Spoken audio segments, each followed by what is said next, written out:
Tää päivä on ihan jaska. Varmaan, jos sä puhut niin. Siis tää tukkakitta on aina lättänä. Jos sä puhut niin. Kuka ei halua olla mun kaveri ikinä? Ei varmaan, kun sä sanot, että niin tein. Mä en ikinä onnistu missään. Et varmaan, kun sä sanot niin. What you speak happens.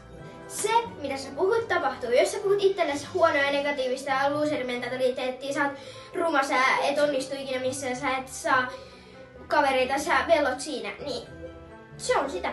Mutta jos sä puhut päinvastoin itsestäsi, mä oon kaunis, mä onnistun, mä saan kavereita, niin silloin se tuottaa sitä hyvää hedelmää.